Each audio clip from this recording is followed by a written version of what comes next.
Bonjour, aujourd'hui nous allons apprendre à utiliser le logiciel Excel pour calculer des images à partir d'une formule, d'une fonction. La formule qui nous intéresse est celle-ci. Je vais donc utiliser le logiciel Excel pour calculer les images. Dans la colonne A, nous allons entrer les antécédents. Donc dans la cellule A1, que j'ai sélectionnée ici, je vais rentrer juste la lettre X qui correspond aux antécédents, et dans la cellule B1, le texte F entre parenthèses X, F de X pour dire qu'il s'agira des images. Le tableau de valeurs que nous avons à compléter est ici. On nous donne les antécédents et on doit calculer les images. Bien, les antécédents vont de moins 5 jusqu'à 1,75.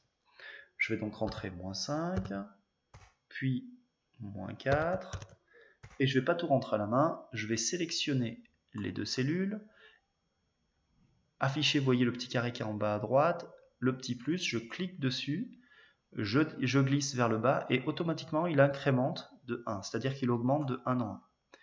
J'ai bien moins 5, moins 4, moins 3. À la place de moins 2, je veux moins 2,5.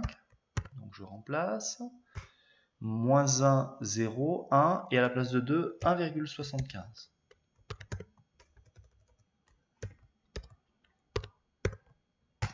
Voilà. Pour calculer les images à présent, il me suffit de remplir la formule ici en remplaçant le x par moins 5. Voilà comment il faut procéder. D'abord, comme on veut lui faire un calcul, il faut rentrer le symbole égal. Ensuite, je tape la formule qui m'est donnée. Égale moins 0,05 multiplié par x au carré. Et donc, le x, je vais le remplacer par moins 5. Mais le moins 5 est contenu dans la cellule A2. Il me suffit de cliquer là-dessus et le logiciel comprend automatiquement qu'il doit remplacer A2 par la valeur moins 5. Donc, au carré, pour faire le carré, on utilise accent circonflexe 2.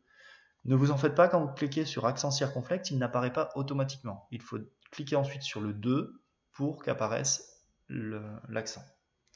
Je continue ma formule. Plus 1,6 multiplié par, encore une fois, A2, parce que je remplace le x par A2, moins 5. Et voici le calcul qui apparaît. Alors, je ne vais pas écrire cette formule-là dans toutes les cellules. Je vais encore une fois faire glisser ma cellule en utilisant le petit carré en bas à droite. Regardez, en faisant glisser une fois, je n'obtiens pas la même valeur parce que, si vous voyez la formule, il a remplacé A2 par A3.